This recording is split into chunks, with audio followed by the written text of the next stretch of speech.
গাজর গ্রেট করা হয়ে গেছে। আজকে মোমো বানাবো। গুলি কুচি কুচি করা হয়েছে, পেঁয়াজ কাঁচামরিচ।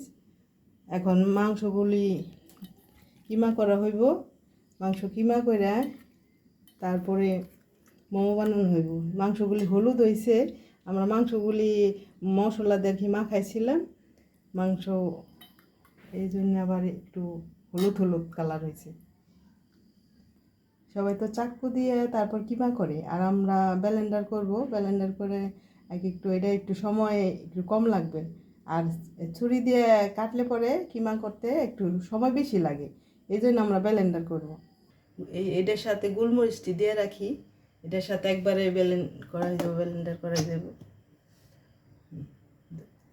এই যে হয়ে গেছে, অনেক সুন্দর হয়েছে। কত সুন্দর হয়ে গেছে কিমাটা, কত সুন্দর হয়েছে।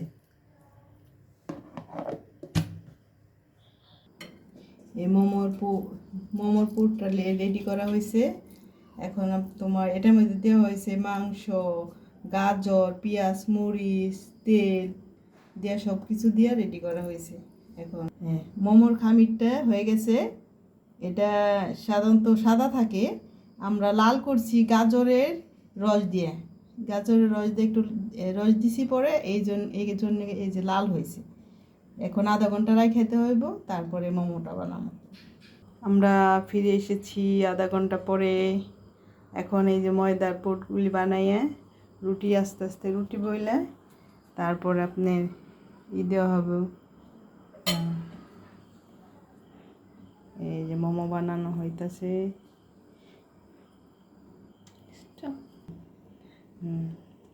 এই যেভাবে মোমো বানাইতে হয়।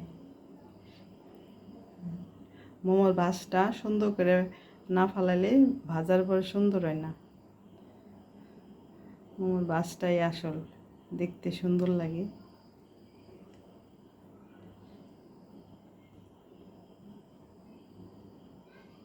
কি ভালো লাগে মোমোরে, খাইতেও টেস্ট।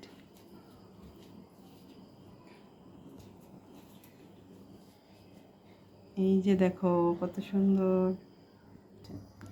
এই যে হয়ে গেছে। এখন পুলি পিঠার মতো সিদ্ধ দেওয়া হবে। আগে এটার মধ্যে তেল ব্রাশ করা হয়েছে, তেল দেওয়া হয়েছে। তেল না দিলে পরে এটা এই যে দিলে পরে আর কি লাগে যাবে আর কি। এই জন্য তেল দিয়ে তারপর সুন্দর করে এই যে সাজায় দিলে পরে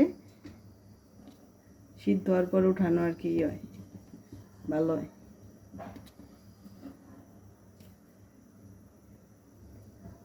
সুন্দরই হয়েছে।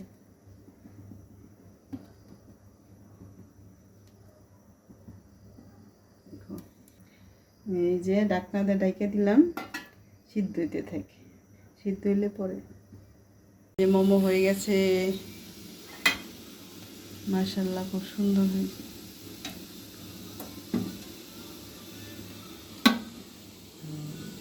খুব সুন্দর হয়েছে। গরম গরম গরম গরম খাইতে টেস্ট।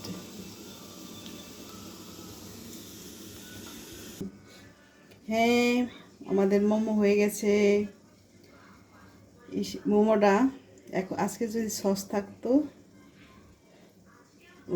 গরম সেই স্বাদ হবে। সস থাকলে বেশি ভালো হইতো। আগে একটু খেয়ে দেখি।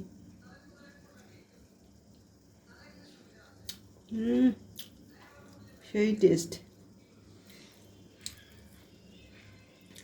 বন্ধুরা, আমাদের ফেসবুকে আর ইউটিউবের ফ্রেন্ডরা আমাকে একটু লাইক কমেন্ট শেয়ার করেন। কেন আমিও তো ভালো করে বলতে পারি না, তো সরি, আমাকে লাইক কমেন্ট শেয়ার করেন।